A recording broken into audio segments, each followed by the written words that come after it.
Greetings, TTRPG fans and enthusiasts. I am your host, John, and I am joined by Jeph from beautiful Seattle. Greetings, Jeph. How are you doing today? I'm doing well, John. How about yourself? I'm doing very amazingly, I should say. Very excited to have you as a guest. I had my eye on your little podcast and your very interesting world of the big campaign podcast that we're gonna sink our teeth on pretty soon. But first, how about you say hello to the chat and whoever's watching us Hey, live everybody. or on YouTube, and tell me a little bit about yourself. Yeah. Greetings, chat, YouTube, and everybody in the future who sees this.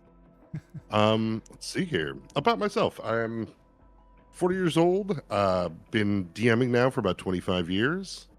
Um, I'm originally from Portugal, but I've been living up here in the Pacific Northwest since about the same time I started DMing.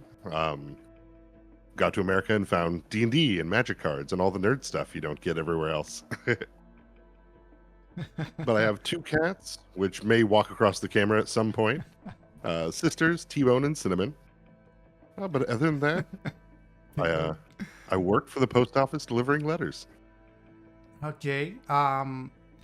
I promise that we won't have any surprise trap questions, but I have already one for you. What's your favorite deck in Magic the Gathering? I right now have just built a commander deck for Obeka Splitter of Seconds. Which one is that? Becca? It's a 2/5 that when it does damage, you get that many extra upkeeps. That many extra upkeeps. Oh wow, that's crazy. So all your during my upkeep effects trigger, right? Yeah, so when she does combat damage, however much damage she deals, you get that many upkeeps at the end of combat. Wow. So once you come out of combat, I think my best I've had so far is I got 16 upkeeps. That's crazy. And what's her colors? Black, blue, and red. Oh, you don't need anything much else if you have those three. That's crazy. Right. So which is your favorite MTG color? I'm gonna have to go with black. I enjoy the Nice. ability to use every part of you sacrifice your creatures, your lands, you burn your graveyard, your life, your deck, all of it. Everything's expendable as long as you win. Okay. We could go on and talk about MTG, I guess, all night because I'm a huge fan as well. But let's talk about the big campaign podcast. It's something that I find extremely unique. I have to give it to you. The vibes are extremely unique. You can check much of the artworks and promotional stuff on my right or left, and I get confused anyway over there. And this one in particular is my favorite that we see right now on the big screen, and the vibe is extremely unique. Let's walk through. Where do we start? Let's start with the story. What is it all about? Yeah, the podcast takes place in the 7th iteration of a world we've been playing for quite a while. So heavy corporate influence, though the gods are still there, there's not really as much effect from them. Imagine everything's been corporatified a little bit, right? Our players are repo men that collect on unpaid debts and bills, getting back items and whatnot that people are trying to get away without paying for. So as they struggle to kind of make money in a world that is drowning in debt. And you have such colorful cast of characters, and I like how they're not really overpowered. You could say quite the opposite. Was it something that you told your players, like, look guys, it's not about power gaming, I want your characters to be a bit of a lame in stats and power? No, my players actually, they kind of told me what this would be about. We decided to do a podcast, and they all said, "Oh, it'd be really fun if we were repo men, and then it'd be really fun if John, who plays Lucius, is our boss." And John very much didn't want to be the boss at first, but they're like, "Sorry, it's too late. We've already chosen. You have to be it." We all rolled. They all rolled stats, and John rolled terrible stats. and was like, perfect. I love him. Perfect for I'm gonna run with manager. this. Yeah. And so I was like, all right, do we need to fix anything? Are you guys okay with that? And they loved it. My players have for a long time never really liked power gaming. Most of them don't even like to play clerics, so there's no healing really in the world. When they get beat up, they have to heal their character level per day to get it back. So there's several sessions where a character will have a fight. It'll be 4 or 5 sessions later before they're finally back to full health.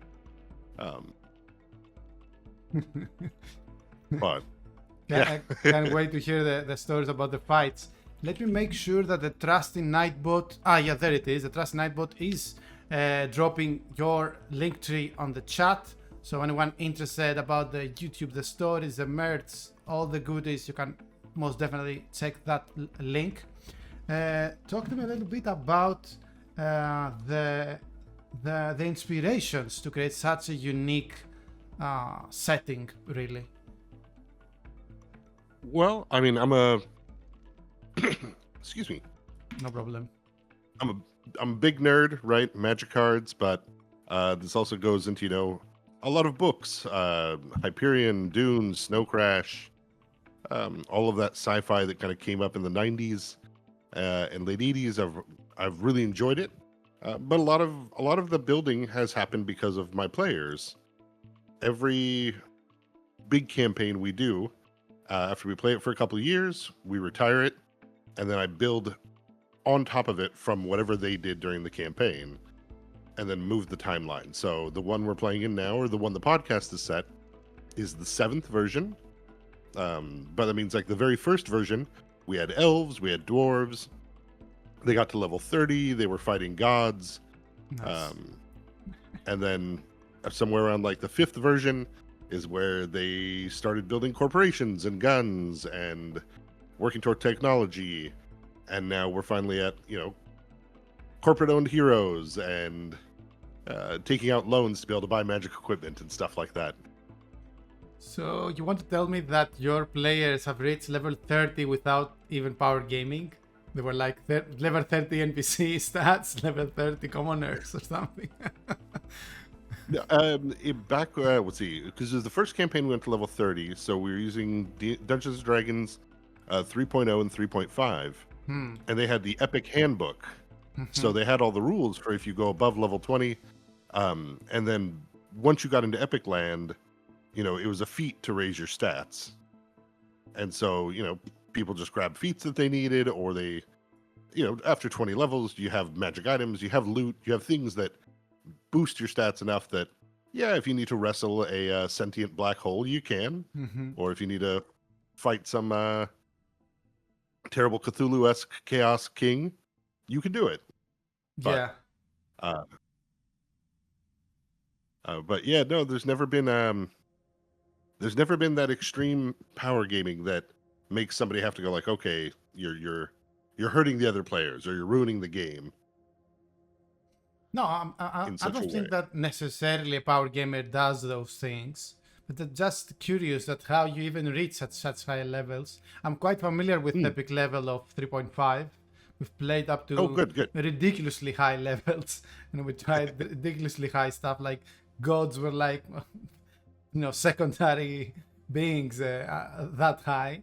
But so now this Big Campaign podcast is Pathfinder First Edition. Is that right? Correct. How come you are playing not only the first edition of Pathfinder, but haven't you tested the waters with some pure sci-fi-ish or more cyberpunk environments like Traveler or whatnot? No. So we used Pathfinder 1E because that was what we switched to after 3.5. I found that the skeletal system for D20 systems was very easy to build on, so it allowed us to create a lot of custom things, custom races, custom feats, alter classes, how we play, and it was all very easy for my players to follow along with it. We did try Starfinder, and I have played Cyberpunk Red, and I enjoy those systems quite a bit. Cyberpunk Red hadn't come out when we started the podcast, I don't believe. Otherwise, that would be one that I definitely would have considered. But it's also ease for my players, right? I don't want my players getting bogged down with rules and having those moments where it slows the whole story down because they don't know if they can do something. Right. So that's a majority of the reason why we ended up staying with Pathfinder 1e. Even though I do believe Pathfinder 2e is a great game, I find that it's very well tuned and everything's designed very well to keep you within a certain range. And you just don't have the freedom to get kind of as crazy as you do with the amount of stuff that Pathfinder allows. First edition. So like Starfinder is like Pathfinder but in space, right? I'm not really Correct. familiar. So how come you didn't go that route? Is it because your world, the setting, also involved magic? And was yeah, I very mean, fitting? we have the magic. We didn't want to get too much into space stuff. And there's a couple things from playing through Starfinder campaigns from 1 to 20 that the system itself doesn't seem to handle as well. There's certain classes we found that just naturally became better. And in the end, the loot system is feels very video gamey, wealth based, right? Like, oh, you're level 8, it's time to pick up your Mark III gun, and it's time to get your Mark II armor and this. And so just kind of it's coded into the system that you're supposed to have these things, and it just kind of felt a little odd. I also really do not like Starship Combat. I've heard they've made it a lot better, but the few times I've played it, I've been very surprised at how clunky and not fun for me, at least. I've listened to podcasts where they do it great, and it's edited, and I'm like, wow, that's wonderful. I want to play that. But yeah, so because we've already been doing so much custom work in races, classes, feats, and everything, it just felt right to kind of stick with it and just aim for that Blade Runner, Snow Crash, where you're not too sci-fi, but you have your scanners, you have your cell phones, you have fantastical elements of science fiction, without getting into that hard science fiction that requires you to be, worried about space or worried about too much science. I've heard you mention Snow Crash a few times, and I have to say this is one universe that I'm not familiar at all. So talk to me a little bit about that and which parts you draw inspiration from. So Snow Crash is a book by Neil Stevenson. I believe it came out in the early 80s, but it's kind of like the first, what is it? It's kind of where he made up the term, the metaverse. He made up the internet. He made up these big chat rooms before, this is the early 80s, so that wasn't a thing, right? And people would go online, and you had a lot of tropes and a lot of sci-fi tropes, but it was future California. Everyone is various mixed race. The main character is a pizza delivery guy for the mob, and the company Uncle Enzo's, and then if I believe that was the name of it. And if your pizza was 30 minutes late, Uncle Enzo himself would show up and give you the pizza for free, and then kill the driver, as was kind of the the corporate monster there. You had a lot of fun, people that are constantly jacked into the internet. You had a lot of various bad guys that use crazy sci-fi tech. It's a fun read all around. So looking at the Big Campaign podcast, and it gives me like the vibe of something you could see as a Netflix series, which is like comedy based with some action mixed in there, giving the vibes of like Futurama, like when you mentioned like the pizza delivery. That's what came to the mind. Maybe The Office, maybe Fear and Loathing Las Vegas when it comes to the fashion of the character. Maybe what else? Something corporate. Maybe lots of things come to mind. I already asked, but it's super so refreshing, I have to say, to see this type of characters in a D&D or a Pathfinder setting. So, how come all this came together? How you pieced all this puzzle together? um,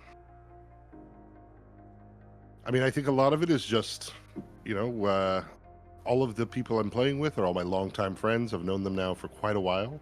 And so all of us feel very comfortable with, making those jokes and playing these characters that aren't strong or don't have to show off, right? They're all kind of there for each other.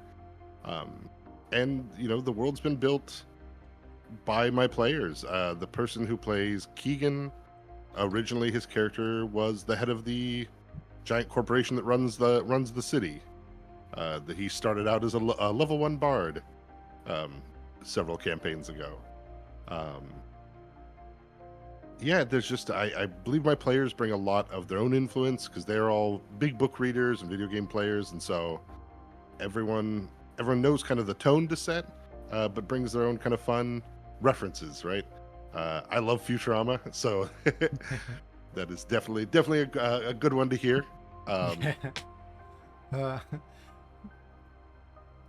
Definitely shout out to your players and to all. It's like they're the pillars of every good, table playing TTRPGs. No matter how good the GM is, their imagination and the story, it's up to the players always to make it what it is. So definitely shout out to your players. And so all these amazing sketches that I see next to me, some are very fun, but some have like some very, very cool aliens, probably encounters or something. Who draws them? So the one that is up now, the one of the strange kind of hand creature, that's me. I drew those. Very cool. Very, very cool. Congrats. Huge fan. Yeah, and that's one of the kind of far realm gods. The one that's up now, which shows Fours, Lucius, and Dosh, that is actually drawn by Sean, who plays Fours on the far right. All right, cool. So, and he did a lot of the all the digital sketches, a lot of the digital sketches. Because the world's been built on so many times, and we're trying to tell this story from very ground level. Previous campaigns, they've fought against giant creatures like that are, elemental titans that lurk in the astral plane, and various strange robot liches and elemental gods and things like that in past campaigns that have helped build the world to where it is now. And so that's where I included kind of a mix of that, but then also a few of just kind of the common stuff, the Illikin, the kind of mind flayery tentacle head, Cobb, the blue Lykel doing some hazmat cleanup work. This is the woman there that's being unwound. That is the god that Oswald follows. In the podcast. So you do have gods in there. I wasn't sure about that. And you're like in the 5th season now or something. So this is the 7th iteration. Yeah. So what are the levels of the characters right now? They just got to level 8 in a couple episodes ago. Though Oswald did get attacked by a creature that took 4 levels from him, so he is level 4. Ouch. I hope they can restore it somehow. He actually failed all of his checks to get him back. So yeah, no, he is now. He's been level. Good narrative. It's good narrative. I guess he can drop the average level of the party to have better challenge ratings, I guess, or something. So, how do you imagine this misfit band of interesting characters or something? Do you imagine them reaching level 20 or something, going epic with this campaign? No, we decided this campaign would be cap at 10th level. Oh wow, cap at 10, okay. Though we may have a couple adjustments that might change that a little bit, but probably it's going to cap at 10. And then they'll kind of go from there. I did put for them, they do have some light gestalt levels. So they have their main class, and then they have a secondary class where they get some features from to kind of help augment out what they're trying to do. So what other classes now? So Lucius is a sorcerer mainly, but his gestalt is with Bard. Keegan is a samurai, but he gestalted with fighter. Fours is a shifter, gestalted with monk. The Dosh, the android, is a swashbuckler, and I believe he is gestalted. He's gestalted with rogue.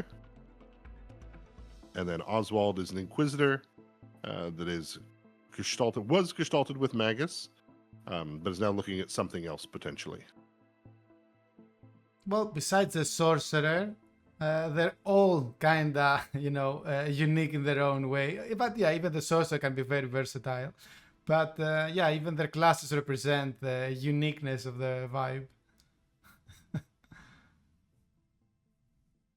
So, Yeah, the sorcerer is not a good class, and John enjoys playing very much the weaker classes, and trying to make them work and have a fun time with them. And so, a lot of his spells are all built to be somebody in a city, right? He's never going to take, I think, Fireball. He's never going to take something too fancy. yeah. But he uses spells to like set someone's cell phone on fire. Ways to turn off computers from across the room so that they can't see them.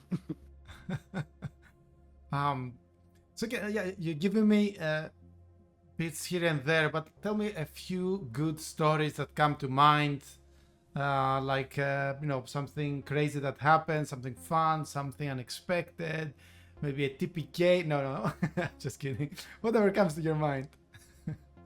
One of my favorite stories was in the second big campaign we played that had a very heavy elemental theme. One of the players at the time wanted to play a kind of cleric divination expert, and so he looked into the future of all the players and decided to make them all small gifts that would help them in the futures that he saw. And he saw a future for John's character where he was fighting his brother on a cliffside, and his brother knocked him off the cliff.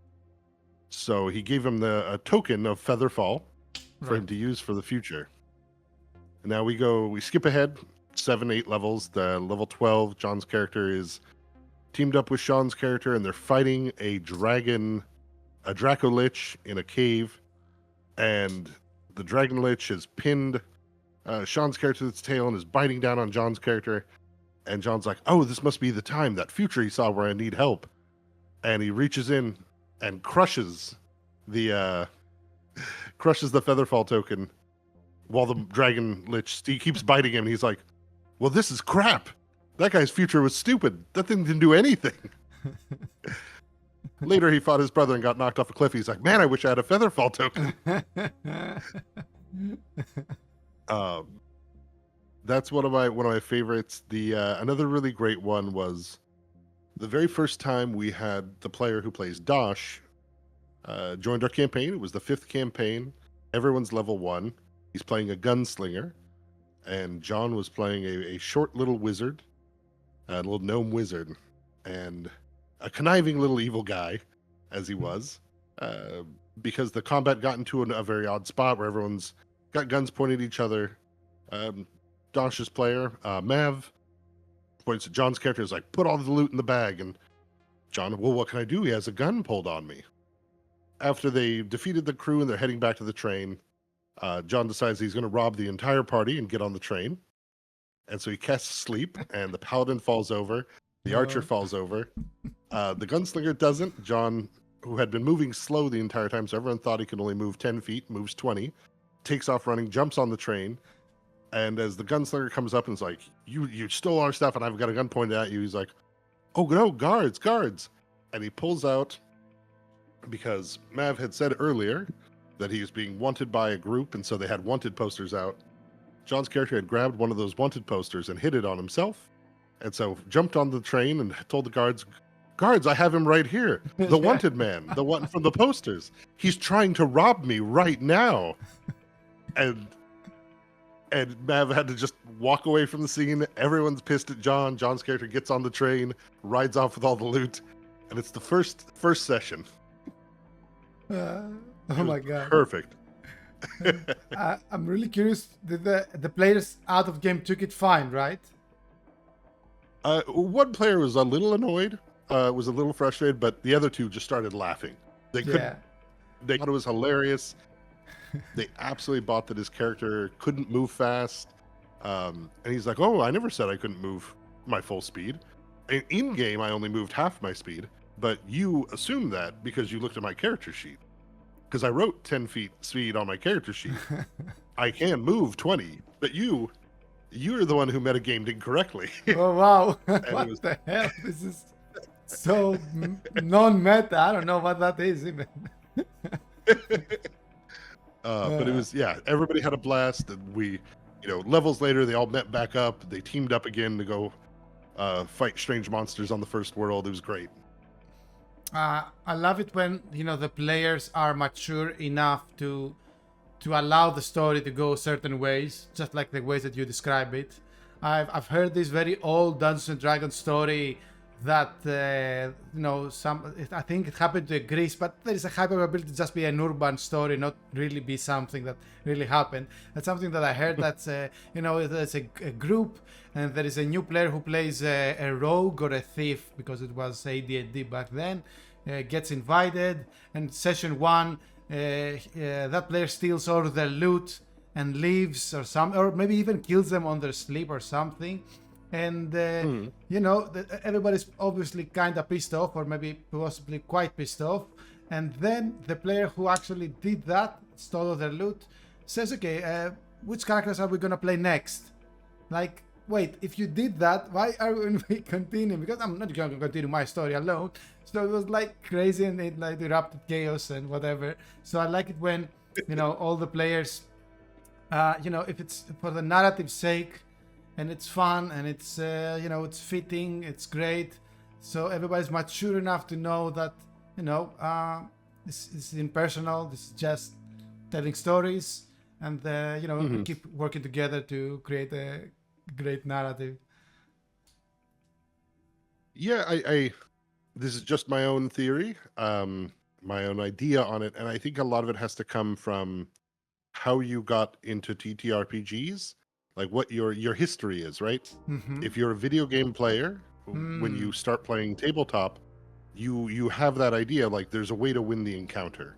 There's a correct way to do this. There's certain items I need to have. I need to get this. You're not opposing the DM, but you kind of are, right? Like there's somebody controlling these monsters. And even though I'm not mad at my friend who's rolling for them, I'm against the DM because the DM's the one who puts these challenges. Versus if you're someone who came from books, I feel, if you read Lord of the Rings and you're like, oh, I wish I could have been Frodo, then you're going to come to TTRPGs with a more narrative sense, but you'll probably be one of those people who often fights back against the rules less than the DM. Oh, I want to do this, but the rules won't let me. I want to tell this story too, but I'm bound by these things. I would say probably nowadays, maybe you could add a third person, which is people who came to tabletop through just podcasts. All right, or actual plays. So yeah, where they may not understand all the rules that are there because they've heard a story happen without knowing all the framework behind it, right? Probably they are there for the memes. Yeah, but they're not going to be the video game person. They're not against the GM because they know that the story requires everyone. Yeah. But I actually, Jeph, love your theory. I'm a big ambassador, if I can say this, of the relationship between the dynamic between GM and players is never antagonistic. Whether you play something purely narrative or something that's a dungeon crawl and just survival, and it's always. The GM can be your best friend, can be your worst enemy at the same time. It's like the superposition of the GM is always there. So I love it how you say it is a background of the players that really influences the mindset. Let me add there also, not just the video gamers, but those who come from the Hero Quest side of things, like a board game that's very, the GM has cards to play against us and curse us, and and there's also another breed of characters that comes through the acting side of it, like actors or people who enjoy the storytelling only and the role-playing side of things, and not so much combat or encounters maybe at all. So yeah, very very interesting theory, Jeph, about how the background influences the way that you experience really TTRPGs.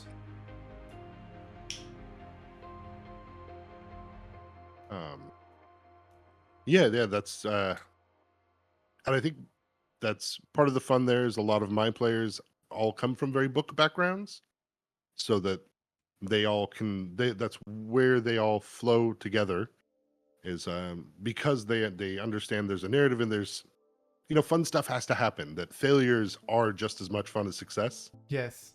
Because the story is never.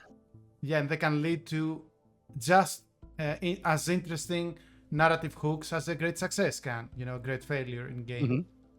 It's exactly the same for the GM, really. Yeah. No, very much. You can see in the artwork in the covers, at the end of season 1, Lucius fails to help finish the ritual, and a bunch of undead monsters get out, and a bomb goes off, and he loses an arm. And so you can see in the artwork in the first one, he has both arms, but every artwork after that season, he has a cybernetic arm, until eventually he gets a golem arm in the later seasons. He needed to have something unique in his appearance to match the crazy vibe of all the others. Yeah. And yeah, it's he was too close to the bomb when it went off, and we have some fun rules for when you die, because it is a cyberpunk, right? It's somewhat futuristic setting. So if they die, they have a chart they can roll on, and basically they have to replace a limb or part with cybernetics, and then they can come back, and if they get the same part again, then sorry, you just die this time. An interesting mechanic. That's like a homebrew rule. Yeah, just a rule to kind of give them a little bit of an extra life, because it is a podcast, right? Yeah. Give them a little bit more room, but also still say, like, death is there, but also every time you die, it should be noticeable, right? Like, it should build on your character. Yeah. But isn't there like also divine magic, like raise dead and resurrection and stuff, to bring them back?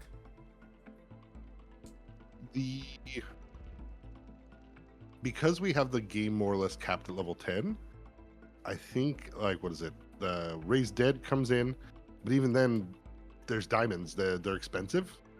And because we have it built very much as capitalist issues and corporate problems, the CEOs are going to hold on to, and the rich people are going to hoard diamonds, right? Because if they die, they want to come back. Oh, right. And they don't want to have interesting. it. Yeah, they have no reason to let your average poor person have access to being able to come back to life, especially, if you die doing your job. It's not the corporation can't be sued to bring that person back to life. Yeah, not everyone is worth the diamond after all. Exactly. Yeah, it's to give it that good corporate capitalist dystopia. Yeah. Yep. It's like, it's a world with magic, so water, food, a lot of things are abundant because you can magically make them. But then that means you'd have to restrict magic, right? Certain materials that are needed for spells. Well, if you don't want people casting them, you just don't sell those. You just can't get those without going to a black market or a dealer. So to start wrapping up today's show, what sorts of crazy adventures do you have planned? Spoiler, maybe for the fans of the big campaign, but you have planned for the next few sessions or so. Yeah, right now, let's see here. So yes, right now they are in a casino city, dealing with an assassination that they're going to go perform. Maybe we'll find out. Players are going to play, right?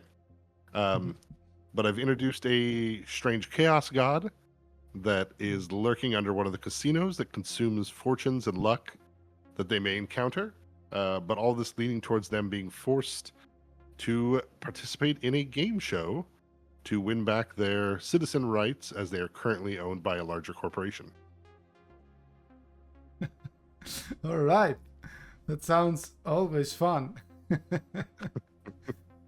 All right, this has been quite a joy. Everyone, you can check the link on the chat, and I will put it on the description on the YouTube channel. If you're watching this on YouTube, consider dropping a like, a comment, subscribing and all that jazz.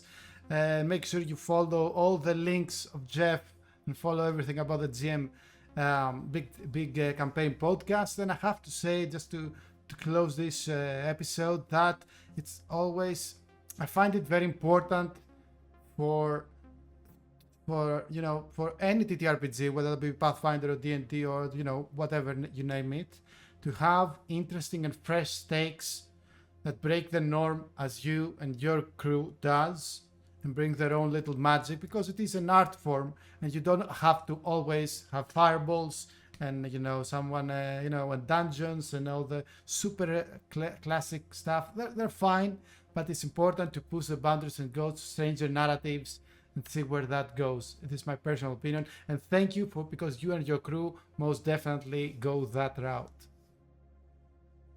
Thank you so much. Yeah, we have a lot of fun telling stories, and hope we can keep telling them and people enjoying them. All right, everyone, thank you so much for watching. I have been your host and narrator, John, and as always, stay legit and stay meta.